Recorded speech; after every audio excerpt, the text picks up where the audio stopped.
Bonjour à toutes et à tous, on se retrouve pour une nouvelle question. Aujourd'hui on va répondre à la question qu'est-ce que ce craquement? Quel est ce bruit articulaire que l'on retrouve finalement lors des manipulations et des ajustements chiropractiques?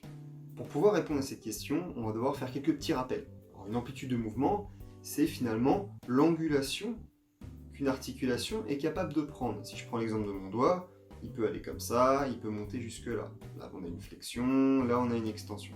Si j'arrive à faire ce mouvement-là tout seul, on est sur un mouvement dit actif. On peut le faire nous-mêmes, actif. À partir de là, j'arrive plus à bouger mon doigt. Seul, je vais devoir m'aider de moi, de mon autre main, ou d'un tiers, ou d'une autre personne qui le fait. Là, cette partie-là, c'est ce qu'on appelle l'amplitude dite passive. Ce qui va se passer, c'est qu'effectivement, au-delà de cette amplitude passive, il y a une autre petite amplitude qu'on appelle l'amplitude paraphysiologique. Donc en fait, finalement, para à la limite de la physiologie, à la limite de ce que l'articulation est capable de faire. Après cette amplitude, on a une limite qu'on va qualifier d'anatomique. C'est-à-dire qu'au-delà de cette amplitude-là, finalement, les deux surfaces articulaires, donc les deux os qui constituent l'articulation, vont vraiment perdre contact. C'est ce qu'on peut retrouver dans des traumatismes, dans des accidents. Cette petite amplitude, partie d'amplitude, qu'on appelle l'amplitude paraphysiologique, c'est là où effectivement le chiropracteur va travailler avec des ajustements et des manipulations. Ça, c'était une première chose. Ensuite, ce qu'il faut comprendre, c'est ce qu'est la synovie. Lorsqu'on retrouve une articulation, donc ça par exemple c'est un os avec son cartilage, un autre os avec son cartilage, lorsque je joins les deux os, je crée du coup une articulation. Tout autour de cette articulation, on va avoir une capsule articulaire. Alors dans cette capsule articulaire, on va retrouver du liquide. C'est ce qu'on appelle du liquide articulaire ou de la synovie. Ce liquide, il est très important pour répondre à la question du jour. Il a une particularité, il va réussir à modifier sa texture en fonction des différents paramètres extérieurs, comme par exemple la chaleur ou des tensions, des forces qu'on exerce dessus. Pour les connaisseurs, la synovie va agir plus ou moins comme un fluide visqueux. Donc finalement, c'est un peu comme une sorte de pâte à modeler. Et il va être capable de modifier sa texture, notamment lors des échauffements. Lorsqu'on va faire un mouvement répétitif au niveau de cette articulation, on va avoir tendance à chauffer l'articulation, à chauffer ce liquide articulaire, il va devenir plus liquide, il va perdre un petit peu ce côté visqueux, ça va permettre de bien lubrifier le cartilage articulaire et du coup d'être capable de faire un entraînement sportif dans les meilleures conditions et le moins traumatisant possible. Une fois qu'on a vu ça, on va enfin pouvoir parler de ce qu'on appelle la cavitation. Alors la cavitation, c'est quoi? Concrètement, c'est ce crack, c'est ce craquement, c'est ce qui est à l'origine de ce craquement-là.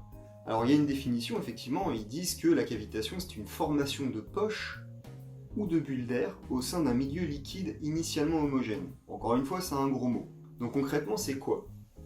Lorsque j'ai un milieu, un liquide, donc par exemple comme le liquide articulaire, si je soumets à ce liquide des forces incroyablement grandes ou auxquelles le liquide n'est pas habitué, pour faire simple, on va avoir une création de poches ou de bulles d'air. Donc ça peut être des bulles d'air ou des bulles de rien du tout, des bulles de vide.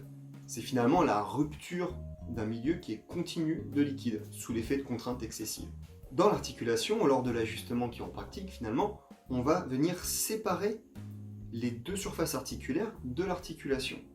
En étirant ces surfaces articulaires, on va étirer la capsule articulaire qui est attachée à ces surfaces. La capsule va s'étirer et le liquide qui est à l'intérieur, ce liquide synovial, la synovie, va également s'étirer car, je le rappelle, ça agit comme un fluide visqueux, donc comme une sorte de pâte à modeler. Ce liquide finalement a une capacité, a une certaine force à rester dans sa forme initiale, voilà, comme de la pâte à modeler qu'on va venir étirer.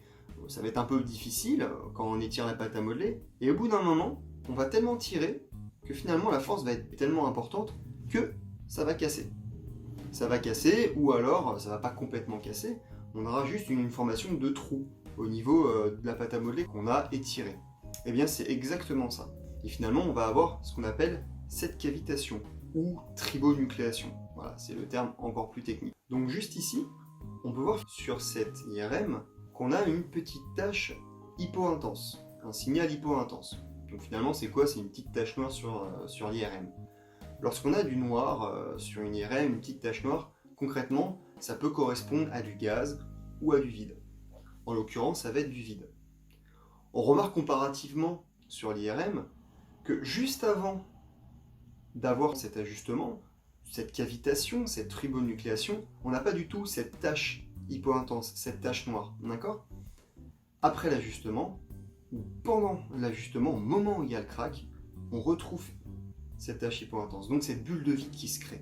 Donc concrètement, c'est ça, en fait, l'origine de ce crack. Alors vous me direz, ok, je peux comprendre ça au niveau du corps humain, mais si c'est quelque chose de naturel en soi, qui peut s'appliquer à tout liquide, pourquoi est-ce qu'on ne le retrouve pas dans la vie actuelle, dans la vie de tous les jours? Eh bien oui, on le voit dans la vie de tous les jours. On l'observe notamment au niveau de l'hélice d'un bateau, qui finalement va exercer une force tellement importante qu'il va réussir à créer de la cavitation. Donc là, vous aurez la photo juste là. Donc pour résumer, quelle est l'origine de ce crack articulaire? C'est finalement ce phénomène de cavitation, de tribonucléation. C'est finalement ce liquide articulaire qu'il y a dans la capsule articulaire qui va venir être étiré jusqu'à créer une bulle de vide. Cette bulle de vide va créer effectivement un bruit. Son apparition va créer un bruit. Et ce n'est aucunement un gaz, une bulle de gaz qui viendrait s'échapper de l'articulation. Ça, effectivement, ça a été une théorie pendant très longtemps qui est finalement fausse. On peut se poser une question. Lorsqu'un chiropracteur va venir manipuler, va venir faire un ajustement, on a la plupart du temps un craquement, un audit.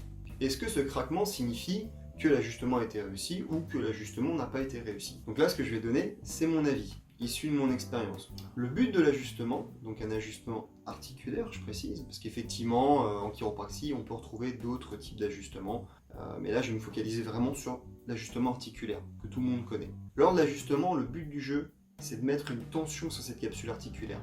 Et finalement, le crack, ce craquement, est produit suite à une mise en tension, à un étirement de cette capsule articulaire. Donc si a priori on n'a pas de crack, c'est qu'on n'a pas réussi à étirer suffisamment cette capsule articulaire. Alors effectivement, on aura un effet thérapeutique, ce sera efficace, mais à mon sens, ce ne sera pas aussi efficace qu'un ajustement avec ce bruit. Où là, effectivement, on a réellement un étirement de cette capsule articulaire, réellement ce phénomène de cavitation, et toute la cascade d'effets thérapeutiques qui vont avec. Alors encore une fois, le plus important, c'est finalement l'amélioration du patient, la symptomatologie, le fait qu'il n'ait plus de douleur. Mais si je veux rentrer un petit peu dans le détail, pour moi, effectivement, ce crack peut être un indice disant que l'ajustement a été totalement réussi et au maximum bénéfique pour le patient. Pour rappel, le craquement est totalement indolore. Voilà, c'est censé créer aucune douleur. En espérant que la vidéo vous a plu, n'hésitez pas à commenter. Les articles et tous les liens qui m'ont permis effectivement d'élaborer cette vidéo sont dans la description. Au plaisir de vous revoir et à la prochaine.